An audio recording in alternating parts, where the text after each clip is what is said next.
geloof nommer 2. Baie belangrik. Die teks is in Efesiërs 6 vers 16 wat sê, ek gaan nou my eie woorde gebruik, jy kan ons gaan lees. Behalwe dit alles sê hy, lig op, tel op, die skild van geloof waarmee jy al die vurige pyle van die bose sal uitblus. Baie belangrik. So, as Paulus praat van die vurige pyle van die bose uitblus, dan moet jy mooi verstaan waaroor dit gaan, want eintlik is die beeld dit. Jy het mos nou in die filmpie dit baie mooi gesien. Dit gaan jou hele konsep verander van wat vurige pyle is. So, dis hierdie vurige missiele wat op jou afgevuur word. En wat jy moet uitblus as jy nie onder wil gaan nie.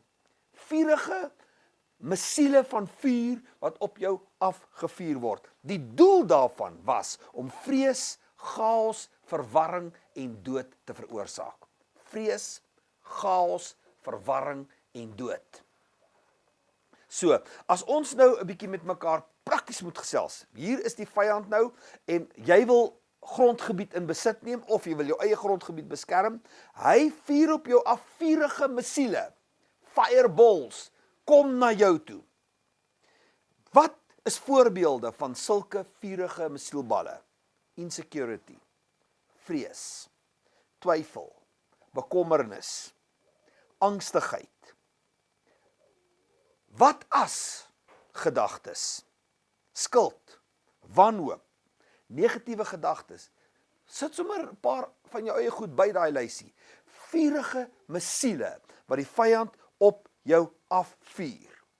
En as hierdie vuurballe jou tref, kan jy nie een tree verder gee nie. Behalwe dat jy dalk nie eens gaan lewe om een tree verder te gee nie.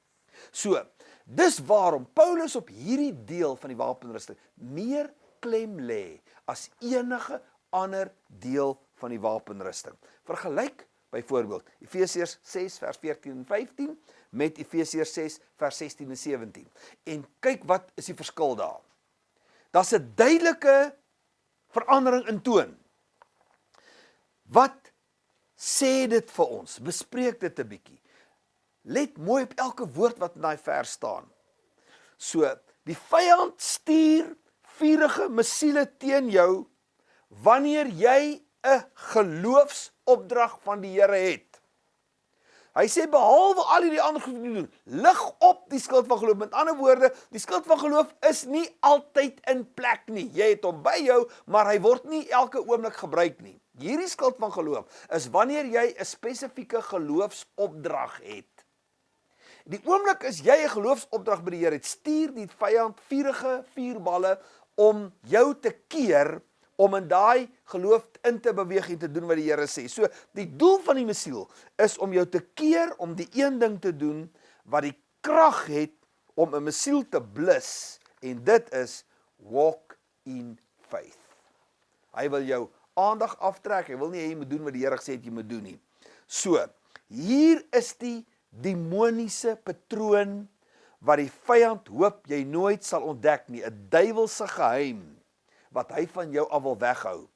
Want hy weet, as jy deur daai muur van insecurity breek, van vrees breek, van twyfel breek, van negatiewe gedagtes breek, en jy kies om te bly glo ongeag en ten spyte van, dan het jy daai skild gelig. En dan blus daai skild vurige missiele. Dis belangrik dat hy sê uitblus. So, hy divert nie daai aanval nie, hy blus hom. Dit's 'n baie groot verskil. So, wat wil die Here hê moet jy vir hom doen? Het jy 'n op die oomblik opdrag van die Here? Wat is die een tree wat jy kan gee om in gehoorsaamheid dit te begin doen, wat die bewys sal wees van jou kommitment aan die Here? En ek wil hê julle moet as 'n groep, moet daai goed, elkeen moet dit apart neerskryf, maar julle moet mekaar accountable hou daaraan. Dit is hoekom ons 'n groep is. Elkeen van julle het sy eie opdrag. Julle kan ook as 'n groep 'n opdrag hê. Maar hoe gaan ons mekaar accountable hou aan hierdie een ding wat die Here nou wil hê ek vir hom moet doen?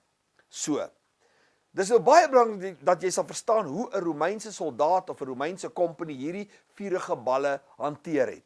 So die oomblik, hulle het hulle skulde, as hulle nou opkom teen 'n vyand, of 'n vyand kom teen hulle, dan was hierdie vuurige missiele 'n standaard aanval. So wat hulle gedoen het, hulle het hulle skulde geweek in water. Dink nou profeties hieroor, né? Want hier staan dit nou in die Nuwe Testament. Sy wêreld het dit verstaan, ons verstaan dit nie altyd nie. So jy moet die profetiese impak daarvan verstaan. Hy week sy skuld in die water, wat water is 'n simbool van die woord. En hoe praat ons nie baie daaroor, dat die geloof is eintlik die verklaring wat jy maak van die woord. Dit blus vuurige pyle, die verklarings wat jy maak van die woord. Dan het hulle saam gehaddel, en dan het hulle die skilde het hakke gehad, waar hulle in mekaar ingehak het, en dan het hulle hierdie skilde bo hulle koppe gehou, jou denke, jou gedagtes, en so het hulle 'n ondeurdringbare skildmuur gevorm. Daarom het hulle dit ook die skilpadformasie genoem. Skilpad wat sy kop intrek, en skielik is hy beskerm met 'n harde dop, waardeur 'n leeu nie eers kan kom nie. So, as jy daai formasie breek, want daai skild was, as jy so saam gehandel het, en agter daai skild wegkruip het, was daai skild groot genoeg vir een hele soldaat plus 'n derde van 'n tweede soldaat. Wat beteken, as jy daai formasie breek, is jy in die gevaar, maar jy stel ook iemand langs jou in gevaar. Dit beteken die enigste manier hoe ons vuurige pyle gaan blus, is as ons ingehaak bly. As ons in eenheid bly. Dis waarom die duiwel eenheid so haat. As ons ingehaak bly, as ons in eenheid bly, dan gaan ons elke vuurige missiel uitskakel wat teen ons afgevuur word. So, bespreek dit 'n bietjie. Dan praktiese toepassing. Ons gaan na Hebreërs 11 toe, dit staan daar in jou notas. Daar's 'n paar mense wat ek daar vir jou geskryf het. Daar's 'n paar verse. Bespreek hoe geloof prakties gewerk het in elkeen van hulle se lewens.